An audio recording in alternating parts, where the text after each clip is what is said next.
Ladies and gentlemen, boys and girls, children of all ages, welcome to Robert Sports Show. I'm your host, Robert. Alright, we are 1 week past the passing of NASCAR legend Kyle Busch. I know there's been a lot of reports this week on the cause of death and all that stuff coming out. Regardless what the cause was, it's horrible. It's a major loss for not only for Samantha, Lennox, and Brexton, but for the whole racing community. But one thing we talked about, a lot of people said last week, Kyle Busch was a racer. Kyle Busch would want the show to go on. And I truly believe that. I believe he was the kind of person that would be like, don't mourn me too long, get out there, race, do your thing, and let's go have some fun. And so I truly believe that, and that's why as a racing community, we're moving on like we always have. So moving into Nashville, Tennessee this week. So yeah, it's going to be hard to kind of seeing that 33 last week replace the 8, and what Richard Childress announced that he's holding the 8 for Brexton when he's ready to go NASCAR racing, which I know everybody calls number was 18. Whatever. You know, here's the thing. A lot of people want Kurt in that number 8, or they want this, you know. Kurt's not going to return. That's done. He works for 2311. Brexton's 11 years old, so we got time. People out there putting all this pressure on Brexton. He's going to be a NASCAR champion someday. No, we don't know that. He's going to do whatever his ability will take him to do, and whatever opportunities he has. Will that door of opportunities be open because of who his father is, who his family is? Yes, it will be. He needs to blow through that door and show what kind of, third generation racer. We know Tom raced, we know Kyle raced, we know Braxton's racing. Uncle Kurt's there. So yeah, and Chase Elliott talked about being a mentor for Braxton. Yeah, I love it all. I mean, we just need to downgrade our expectations. So when Braxton does get to the Truck Series, or the Raleigh Series, or the Cup Series, this kid is getting just downloaded with so much pressure. No, we need to. He's going to do whatever his ability takes him to do. Either that be a NASCAR champion, or that be a NASCAR driver. There's difference. There's a driver, there's a winner, there's a champion, there's legend. There's 4 categories there. We need to do each category on our way up. All right, but we are at Nashville. We're gonna move forward like Kyle wanted. You know, 11th race on the truck schedule, 5-5.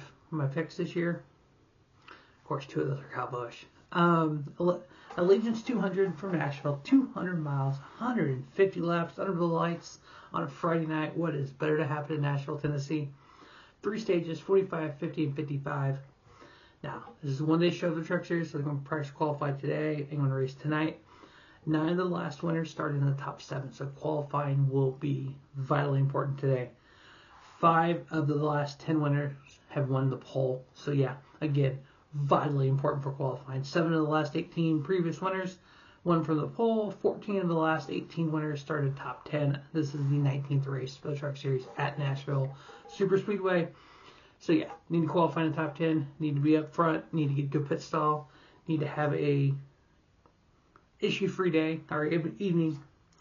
We have some interlopers. We have in the number 1 for Tricon Garage, Brandon Jones. William Swellich in the number 5. Roger Cruthen at number 7 for Spire Motorsports, his return to the Truck Series. In the number 4, Stephen Parsons with a unique spotter. Some kid named Connor Zillage. I don't know who this kid is.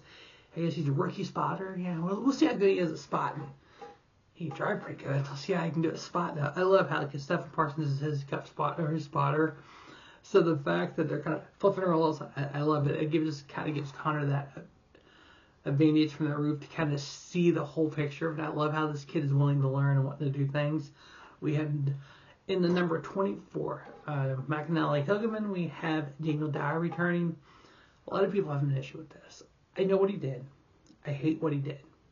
He did something stupid. As long as he can learn from it and he can move forward as a better person, he deserves a second chance. A lot of people say he doesn't deserve a second chance. Kyle Larson did something similar back in 2020. He got a second chance. This world is built on second chances. So Daniel Dye, he needs to take advantage of his second chances. Get in the truck ride, part-time it, even though it is, with McNally Hillman, did great. He needed a fresh start. He needed to, yes, he got suspended by Colic in the Ram program. It only came about because of his dad owns a Ram dealership. So yeah, I mean, there's a lot of his fingerprints on that. He needed to step away from that program, get a fresh start, and I love this. He's done well here at Nashville as well. So I look for a good top 5, top 10 from him. Number 25, that Ram program, that free agent truck, we got Carson Ferguson, one of the guys that was on the driver's seat. Would love it.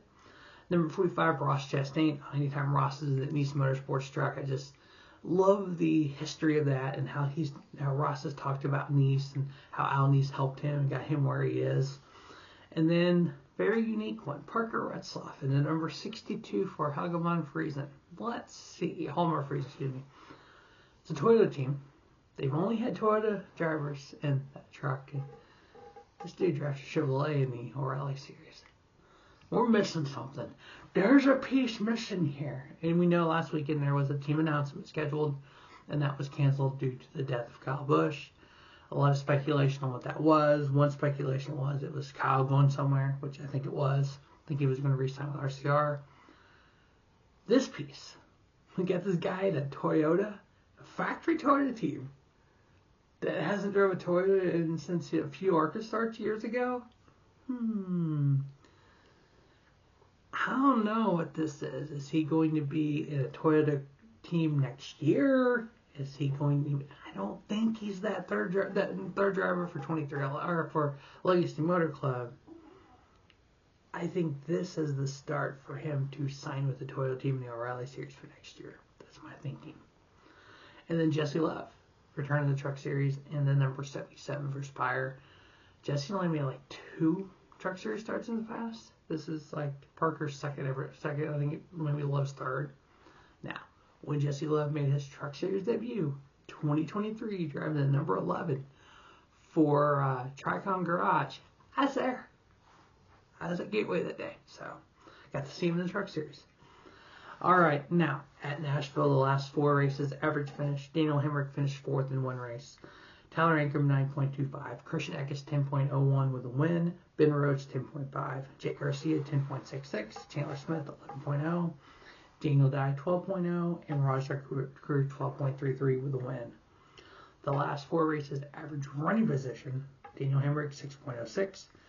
Christian Eckes 6.57, Grant Enfinger 9.90, Tyler Ankrum 10.13, Ben Rhodes 10.77, Rajah Caruth 10.85, and Daniel Dye 11.05.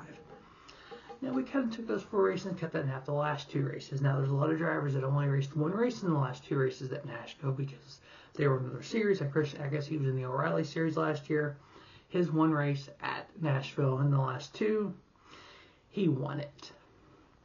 Daniel Dye, his only 1 race in the last 2 years because, again, he was in the O'Reilly Series last year. He finished 2nd.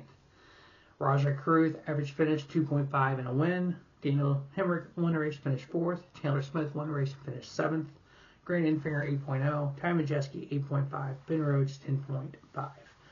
Average running position in the last 2 races at Nashville. I had to look this up. I have never seen this in it. All the time I've done these videos like this. Average running position for Christian Eckes in the last 2 races at Nashville, 1.0. I looked at that and I went, huh? Well, how is that possible? He led every single lap in 2024 at Nashville. 150 laps, 150 laps led. Yeah, I wonder if people complained about that. I think they did. So yeah, an average running position here, 1.0. That Magnetic Hillman truck, Napa truck, was out front for every single lap of that race. That's crazy. Rajah Caruth 3.43, Daniel Dye 6.06, Grant Enfinger 7.05, Lane Riggs 7.53, Tyler Ankrum 9.85, and Ben Rhodes 11.40. All right, 10 races down for the 2026 Craftsman Truck Series regular season. Race number 11. This is tonight. Right now, Caden Honeycutt with a win, leading the points. Second in points, Lane Riggs with 2 wins, minus 38. Chandler Smith for the win, minus 39, followed by Gio Ruggiero, minus 61. Ty Majeski, minus 70. Christian Eckes, minus 76. Ben Rhodes, minus 101. Jake Garcia, minus 134. Stuart Friesen, minus 139. Tyler Ankrum, minus 141.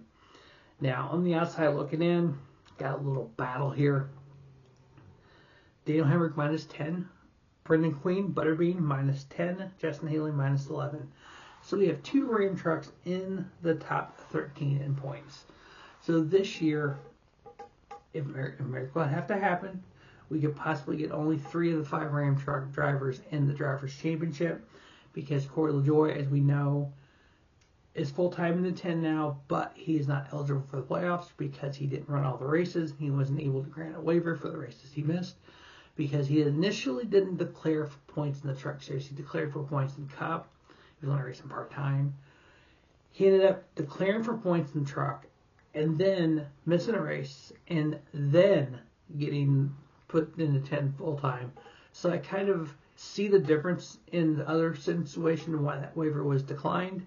And that's fine. So Mini Tire, I don't think it's going to make the playoffs. We have Justin Haley and Brandon Queen with an opportunity, 10 and 11 points out. So there is a possibility we could get at least 1, maybe 2 Ram trucks in the 10 race chase for the Drivers' Championship. Andres Perez, minus 40, and Tanner Gray, minus 40. All right. The 4 picks to win at Nashville Super Speedway. The line is 200 tonight. NASCAR Craftsman Truck Series. Got to go with Ross Chastain. We know Ross runs well at some of these tracks. We know Ross is a hell of a driver in the Truck Series. And he can take that Audi Motorsports truck and put it in places some drivers can't. Christian Eckes, we know he knows the way how to win here. I think he got a good possibility of winning. Raja Karuth, I can see him getting another win here. And then Caden Honeycutt is the 4th pick. So that is Ross Chastain, Christian Eckes, Raja Karuth, and Caden Honeycutt. Now, would it be cool if the number 7 Raja could get the HitterCars.com truck to victory lane after Kyle doing it 2 weeks ago? Yeah, that'd be really cool. But yeah, we'll see what happens. But it's going to be a fun race. Obviously, we still are going to miss Kyle Busch no matter what happens in the next upcoming years. I know this, for me, as a long-time fan of the sport, I've seen drivers come and go. We've seen drivers unfortunately pass away. I think for this current generation, this Kyle Busch passing is going to go down similar, again, not like similar to Dale Earnhardt. I think as we go 20 years from now and we look back on NASCAR, 25 years from now, we're going to look back on Kyle Busch like we did Dale Earnhardt. A lot of people hated him, but then they became a fan because of what he has done. I became a fan long before this. So yeah, I look forward to seeing what Brooks's career turns out. Just like if you remember back in Bill Elliott when he had Chase, what's Chase's career going to be like? And we know what these kids come up, each generation, what's their career going to be like the Lane Riggs of the world, and some of the other, offspring of NASCAR champions. So, but yeah, it's going to be a fun race this weekend in Nashville under the lights on that concrete flat track. As always, thanks for watching Rubber Sports Channel. Hope you have a great day.